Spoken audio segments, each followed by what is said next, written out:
The first thing that hackers do when they try and get you with a phishing email is they send you tricky links. They're trying to trick you into clicking on a link. And let me show you an example. This is something that not a lot of people know about, and this is our first tip. This is an email that I got a couple weeks ago. Looks legit, right? It's a $50 cash card for filling out a 30-second survey. It's something that Costco might actually do. If you take your mouse and hover over any link in an email, what you're going to find is that a little thing pops up at the bottom of your screen that tells you where that link is actually going.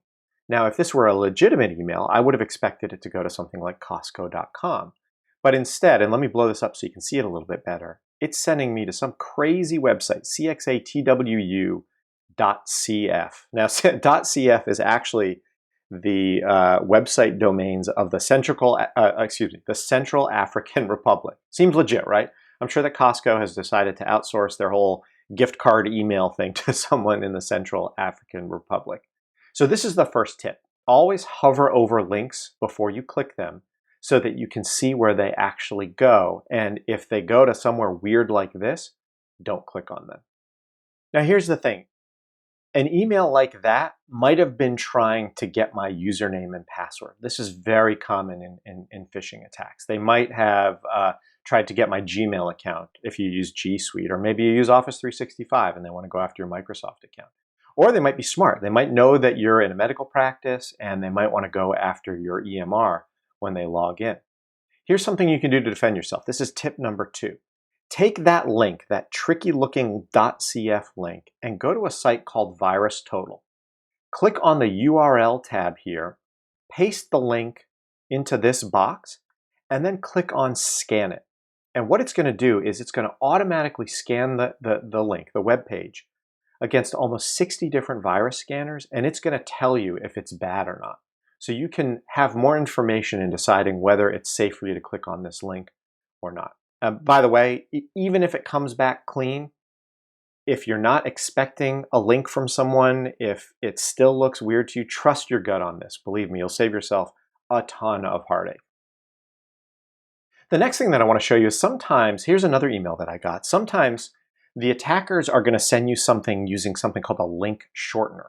What this does is it uses owl.ly. There's another one called bit.ly, bit.ly. There's one from Google called goo.gl. These are link shorteners, and you have no idea where this link is actually going. Here's a trick you can use to figure it out. There's a website called Link Expander. You take that shortened link, you paste it right in here, and then you click on Expand, and it's going to tell you where that link actually goes. And then you can take that destination link, you can go back to VirusTotal, pop it in there, and it'll tell you whether it's bad or not. Okay, so the key thing here, hover before you click every link before you click it to see where it's actually going, see if it's something trustworthy. And if you want to learn more about it, you can use those 2 websites that I showed you.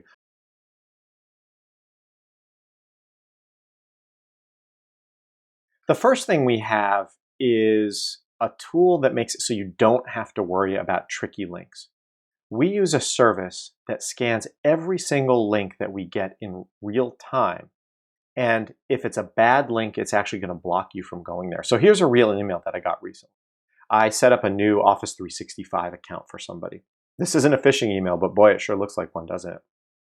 If I hover over this link right here, and I'll make it a little bit bigger so you can see it, it's actually redirecting me to this tool that we use called URL Defense. What that does is as soon as you click on the link to go to, in this case, portal.office.com, it's going to check the site and make sure that it's not bad or risky or trying to do something that it shouldn't be doing. If it is a bad link, when you click it, it's going to block you, which is great. This all happens behind the scenes. You don't have to worry about checking the link. It just knows if the site is bad and blocks you, and otherwise you can click on links without worrying, which is the whole point.